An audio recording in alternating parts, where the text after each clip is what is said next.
Oi, pessoal, tudo bem? Estou aqui com o senhor Licurgo Mourão, doutor em Direito Econômico, Financeiro e Tributário pela Universidade de São Paulo, a USP.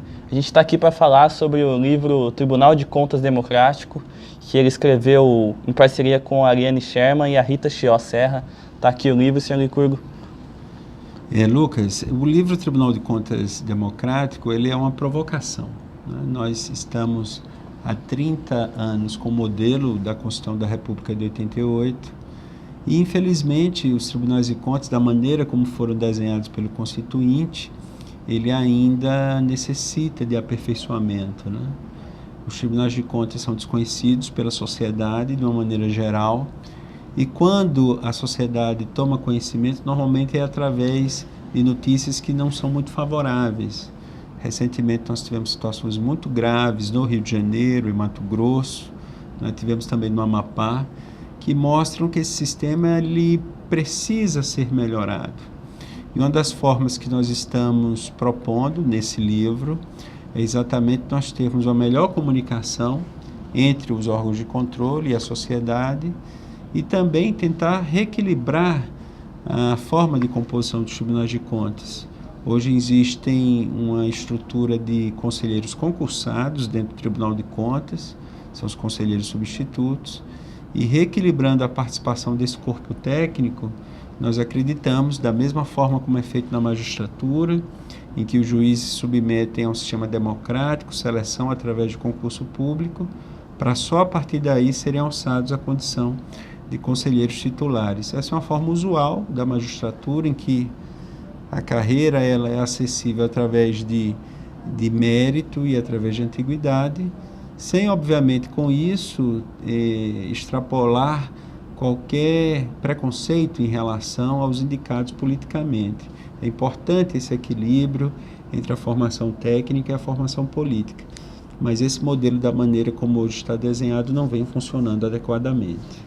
No título do seu livro já fala, Tribunal de Contas Democrático. O quanto essa democratização do Tribunal de Contas passa por uma participação maior do cidadão?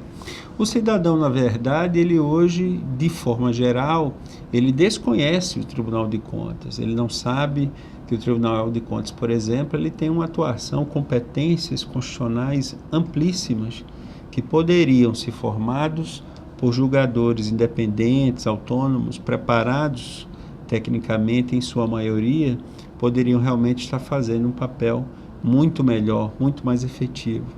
Então, na verdade, quando nós falamos de democracia dentro dos tribunais de contas, nós falamos realmente de uma participação maior. E a participação do cidadão pode se dar, por exemplo, concorrendo para esses cargos de conselheiro substituto, que são acessíveis a qualquer cidadão que preenche os requisitos legais por meio de uma prova.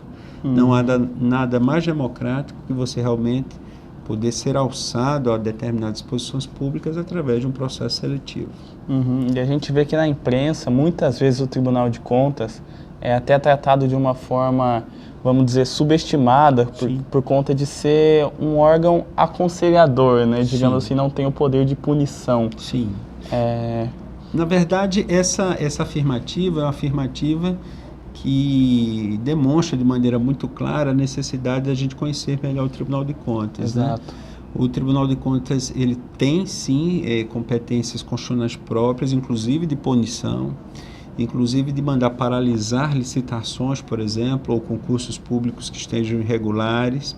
Os conselheiros do Tribunal de Contas possuem as mesmas garantias e impedimentos dos magistrados. Então, por exemplo, nós podemos determinar o bloqueio de bens, nós podemos dar cautelares, mas muitas vezes, pelo próprio nome conselheiro, muitas vezes o cidadão comum tem a ideia de que a nossa atuação ela é limitada. Eu diria exatamente o contrário. Exato. A nossa atuação é ampla, porém desconhecida. E a partir do momento que ela é desconhecida, realmente o cidadão não sabe que pode contar com o Tribunal de Contas. Exato, e nesse sentido, como eu tinha frisado anteriormente, a imprensa, acredito eu, tem um papel nessa, vamos dizer, nesse mal entendimento que o Tribunal de Contas tem junto ao cidadão. Sim. Então, para encerrar, queria que você falasse um pouco sobre os desafios dos tribunais para refazer essa imagem, inclusive na cobertura midiática, né? O desafio principal do Tribunal de Contas, na minha visão, hoje, é um olhar para dentro, né? É reconhecer que realmente existem problemas, que existem fragilidades e que essas fragilidades elas precisam ser enfrentadas de forma muito corajosa. É muito difícil, até na vida pessoal, eu mudar algum comportamento que seja inadequado, algum vício, se eu simplesmente ignoro que ele existe. E muitas vezes os tribunais de contas só são despertados para essa realidade ou por meio da imprensa ou, infelizmente, por meio de operações da Polícia Federal. E isso, obviamente, é um momento de crise. Esse momento de crise ele é desconfortável, mas ele pode gerar um sentimento de mudança. Exato. Então, primeiro é necessário fazer uma avaliação crítica. Existem hoje no Congresso Nacional inúmeras propostas de emenda à Constituição que vão desde a extinção dos tribunais de contas até que os seus cargos sejam completamente compostos por membros oriundos do concurso público. Eu, particularmente, tenho uma posição mediana. Eu entendo que nenhuma das soluções é a melhor, mas que, sem dúvida nenhuma, uma recalibragem na composição dos tribunais de contas. Por exemplo, hoje no Tribunal de Contas da União, apenas 2 vagas das 9, ou seja, uma minoria, é composta por membros concursados, oriundos da carreira de procurador ou da carreira de ministro substituto. Eu entendo que essa calibragem poderia ser feita de outra forma e que a maioria, 5 dos 9, poderiam advir da carreira dos ministros substitutos que são concursados, a exemplo do que é na magistratura, em que o mérito, em que a capacitação técnica e a escolha independente e democrática realmente é a regra majoritária.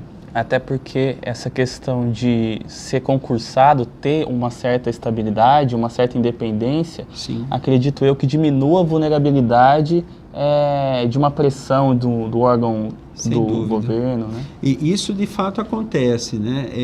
Quando você tem um julgador que não possui um histórico, né, de uma vida política, de conhecimentos, de amizades, como de fato acontece na magistratura comum, é claro que a tendência, embora isso não seja regra, há exceções, seja que os julgamentos se deem de maneira mais independente, né, mais isentas, mais conforme a técnica.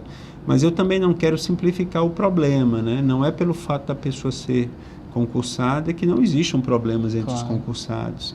Mas, sem dúvida nenhuma, as estatísticas mostram que, de fato, quando nós temos julgadores isentos, escolhidos de maneira técnica, os problemas diminuem severamente.